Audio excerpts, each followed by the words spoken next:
Degree అందరూ ఇస్తారు. Career కి క్లారిటీ ఇచ్చేది మాత్రం కాన్ఫిడో. బెస్ట్ యూనివర్సిటీ సీట్ తో పాటు సెటిల్ అయ్యే స్కిల్ కూడా గ్యారంటీ. యాక్టింగ్ కూడా అంతే. డైలీ 75 తీసుకుంటానండి సార్, కొంచెం 60 నేనే.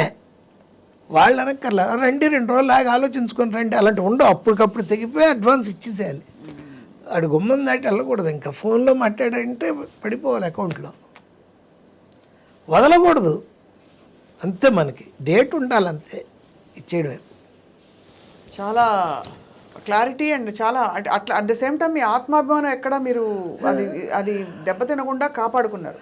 కాపాడుకుంటూ మీ ఎడ్యుకేషన్ ఒకటి, మీ వ్యక్తిత్వం ఒకటి, మీరు ఎక్కువ ఎక్కడికి వెళ్లకుండా కావాల్సిన పని ఏంటి చెప్పు అనే టైప్లో మీరు నడిపించారు సార్. అండ్ అందుకే మీకు అంత గౌరవం దక్కింది. ఆ రోజుల్లో మీరు ఒక ప్రపంచంలో వచ్చినప్పుడు మీ తోటి సహ రైటర్స్ కొంచెం సీనియర్లు ఉంటారు కదా, ఈర్ష్యపడ్డారా? కొంచెం చూసుంటారు. ఏముంటాయండి, అవి ఏముండవండి. ఉన్నా కానీ ఏముంటాయి, ఎదురుగా ఎవడు ఈర్షపడతారు ఎవరైనా. అంటే మీకు తర్వాత వెనుకటికి వస్తుంది కదా, ఇలా అన్నారు అలా అన్నారు, పట్టించుకో. అవి వినేవాడిని కదా. నా డైలాగే ఒకటి ఉంది, అసిస్టెంట్స్తో నా పక్కన డ్రైవర్తో నేను చెప్పేడేలా. నా గురించి ఎవరన్నా ఏదన్నా అన్నారని మీకు తెలిస్తే నాకు చెప్పొద్దు. నా వెనక, నా ముందంటే నేనే చెప్పుకుంటా, అంతే. క్లారిటీ. ఇవాళ మీరు యాక్చువల్లీ మీరు చెప్తున్న విషయాలు ఒక్కొక్కటి సంఘటనలు కావచ్చు, మీ జీవిత సూక్తులు, మీ డైలాగులు అన్నీ కూడా చూసే వాళ్ళకి చాలా పెద్ద ఇదండి, గైడెన్స్. ఎందుకంటే మీరు ఎలా బ్రతకచ్చో, ఎంత ప్రాక్టికల్గా ప్రాగ్మాటిక్గా ఉండొచ్చో కూడా మీరు చూపించారు. ఎక్కడ దేనికి స్పందించాలి, దేనికి అవసరం లేదని. అవును సార్, ఇప్పుడు యాక్టింగ్ అన్నది మీరు ఎంచుకుని వచ్చారా? అంటే మీరు అంతకుముందు మీ రంగస్థల అనుభవం వల్ల తర్వాత మీకు సినిమాల్లో తెరపై కనిపించే అవకాశమా, లేక ఎలా వచ్చింది అది? అంటేనండి, అదే ఇలా ఈ దేవంతుడు డాగురేతుక అది రాస్తున్న టైంలో నాకు వచ్చిన బ్రేక్ అది షిరిడి సాయిబాబా మహత్యం. కమర్షియల్ సినిమాలు అవుతున్నప్పుడు అది చేయగానే వేమన చరిత్ర అని ఆయనకే, విజయ్ చంద్రకి. అది అయ్యాక ఆగిపోయింది సినిమా. ఆత్రేయ గారు రాసి ఆగిపోయింది అయ్యప్ప స్వామి మహత్యం. అలా వచ్చాయి నాకు. ఆ తర్వాత ఈయన మన కోటరామకృష్ణ, సోగ్గాడి కాపురం, భలే దంపతులు, రావు గారింట్లో రౌడీ, అంకుశం, వరుసగా ఉన్నాయి. 20 సినిమాలు రాశాను ఆయనకి. మొత్తం తెలుగు తమిళ పెద్దవిది. రీమేక్ కానీ ఇది కానీ జరిగితే నాకు ఎంత పర్సంటేజ్ ఇవ్వాలని చెప్పేవాడిని, ఇచ్చేవాళ్ళు కూడా. అలా ఒక సినిమాకి 1, 2, 3 అని కన్నడలో ప్రభుదేవ డైరెక్టరు, జ్యోతిక హీరోయిన్, వాళ్ళిద్దరు బ్రదర్స్, రాజు సుందరమును ఇంకోడు, ముగ్గురు హీరోస్. ఈ డైరెక్షను, ప్రొడ్యూసర్ బాలగిరి, సౌరభ్ గంగూలీ వాళ్ళ అంకులు. అప్పుడు నగ్మాకి సౌరభ్ గంగూలీకి మంచి ఫ్రెండ్షిప్ ఉండేది, అందుకని తీస్తున్నాడు ఆ అమ్మాయి కోసం. తెలుగు, తమిళ్, కన్నడ, హిందీ. వెళ్ళాను, వాళ్ళు విన్నాను. ఆవిడే చెప్పింది కదా, అంతకుముందే ఆవిడ నాకు చేసింది అల్లరల్లుడు అవి చెప్పి నాకు దీన్ని చేసి ఇవ్వాలండి, ఆల్ ది బెస్ట్ అని ఒక 1/2 hour నాటికి ఇది అని చెప్పింది.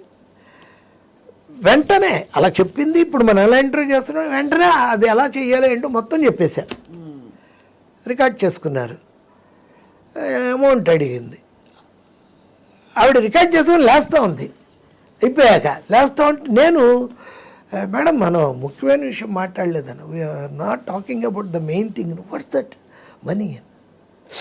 సారీ అని అంకుల్ అని ఆయన్ని పిలిచి, ఆయన బలవాడు, నేను రెడీగా ఉన్నాను లోపల రండి అని తీసుకెళ్ళి ఏంటి ఎక్స్పెక్ట్ చేస్తారు, అన్ని లాంగ్వేజ్లు 5 లాంగ్వేజ్లు అన్నారు కదా, 25 lakhs ఇవ్వండి సార్ నాకు ఓకే ఇచ్చేస్తాను, నేను సింగిల్ పేమెంట్ కావాలి సార్ నాకు ఇప్పుడే, నాకు అన్ని కలిపి అన్నాను. సింగిల్ పేమెంట్ అయితే 20 ఇస్తాను, మీరు మామూలుగా తీసుకుంటే 5,555 ఇస్తాను చెప్పారు. 5,555గా ఇస్తాను అన్నాడు. నాకు 20 ఇచ్చేయండి నన్ను, 25 వద్దండి, 5 లక్షలు తగ్గిస్తాను, ఇచ్చేసేయండి నన్ను. 50% క్యాష్ చెక్ ఇచ్చేశారు. యాట్రియా హోటల్లో బెంగళూరులో కూర్చొని రాసి ఇచ్చేసారు. అది వాళ్ళది కామెడీ ఏంటంటే వైట్ వరకు బాగానే ఉంది, 10 లక్షలు బ్లాక్ ఉంది, దాన్ని బాంబే రమ్మన్నారు ఒకసారి, అక్కడ డిస్కషన్స్ అని. ఏముండవు డిస్కషన్, ఎవడు రాడు లేవడు, అందరు రాత్రి 12 నుంచి లైఫ్ మొదలవుతుంది బాంబేలో, మీకు తెలిసి ఉంటుంది, తెల్లార్లు ఉంటుంది. రాత్రి 4 గంటలకి అంధేరి ఏరియాలో ఒకేసారి అపార్ట్మెంట్స్లో కుక్కర్ విజిల్ సౌండ్స్ వినిపిస్తాయి. అప్పుడు అనవణుతున్నారు అనమాట ఎర్లీ మార్నింగ్. అదో బాంబేనో చచ్చేవాళ్ళం. నితిన్తో కూడా అదే నాకు ప్రాబ్లం ఉండే, నితిన్ కపూర్.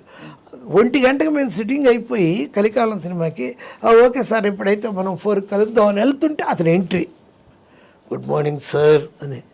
ఏంటి మేము వెళ్ళిపోతుంటే మీరు ఎంటర్ అవుతుంది, మాకేమో ఆకలి, మేము ఇప్పుడే తినేసి వచ్చాడు. వాళ్ళు బాంబేలో ఎంత ఘోరం అంటే ఎవరు వచ్చేవాళ్ళు కాదు, ఫోన్లోనే అన్నీ.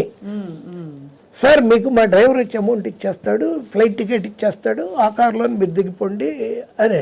వస్తే వాడు ఒక 10 రూపీస్ ఇచ్చేవాడు, 10 రూపాయల నోటు.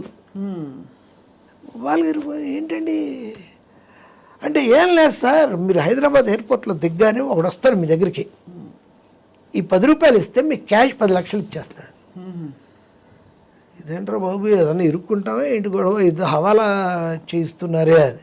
అయినా తప్పదుగా ఓకే సార్ అని కూడా వస్తే నిజంగానే వచ్చేవాడు ఒకడు. వచ్చి నోట్ నెంబరు చెప్పేవాడు, చూసుకునేవాడు. 10 లక్షలు న్యూస్ పేపర్లో కట్టి ఇచ్చేవాడు. అటు తీసుకున్నాక కారు వాడు ఉండేవాడు రెడీగా. నాకేంటి భయం, మన కొడుకులు ఇలా ఇచ్చారంటే మళ్ళీ మనల్ని ఎక్కడికైనా తీసుకెళ్ళి వేసేస్తారా ఏంటి తెలియదు. అంటే స్మగ్లింగ్ చేసేసిన దీవార్లో అమితాబ్ బచ్చన్ లాగా ఏదో పెద్ద మనం స్మగ్లింగ్ చేసేస్తున్నామా ఏంటిది అర్థం కాదు. అది వీడిని ఇంటి దగ్గరికి వెళ్ళకూడదు, వీడితో పాటు మన ఇంటికి వెళ్ళకూడదని కావాలని అక్కడికి ఇక్కడికి వెళ్ళి ఒక చోట ఎక్కడో ఆపి ఏ నల్లకుంటో ఏదో అని వెళ్ళిపోమని ఈ సూట్ కేసు ఈ డబ్బు అంతా పెట్టుకొని వేరే ఆటో ఎక్కి ఇంటికి వెళ్ళేవాడిని. వీడికి మన ఇల్లు తెలియకూడదు, ఓవర్ యాక్షన్.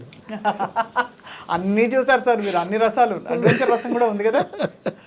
అవును, ఆ భయం రావడం చాలా సహజం మనకి, మామూలు వాళ్ళకి. అవును, మనం ఎందుకంటే తెలియదు కదా సార్, తెలీదు ఏమిటి, ఎవరిని నమ్మచ్చు నమ్మకూడదు, ఏమవుతుందో తెలియదు కదా. అందులో మీరు కథకులు కాబట్టి మీకు మీ ఇమాజినేషన్లో ఏదైనా జరగచ్చు. అది అలాంటివి కూడా జరిగేవి వాళ్ళ సినిమాకి. వాళ్ళ నగ్మా సిస్టర్ ఉంది ఒక ఆవిడ సినిమాలు చేసింది కూడా. ఆవిడ ఇల్లు మీరు నమ్మరండి, కేబీఆర్ పార్క్ అంత ఇల్లు అండి. బయటికి దిగి రండి అని చెప్పి మేము మా కారు దిగ్గానే వాళ్ళ బ్యాటరీ కార్ వచ్చేది, లోపల కూర్చుంటే ఒక 5-6 కిలోమీటర్ల లోపలికి వెళ్ళి కేబీఆర్ పార్కే ఉండో చేసేసుకుంది ఆవిడ. గోల్డ్ గ్లాసుల్లో మనకి బాదం మిల్క్, గోల్డ్ బంగారం గ్లాసులు. ఏంట్రా బాబు, అలాంటివి కూడా చూసాం. అన్నిటికంటే గొప్ప విషయం సార్, మీరు మీ పరిధిలోనే, మీ ప్రపంచంలోనే ఉన్నారు, ఎక్కడికి మీరు you didn't get carried away. That is the great thing. అవును.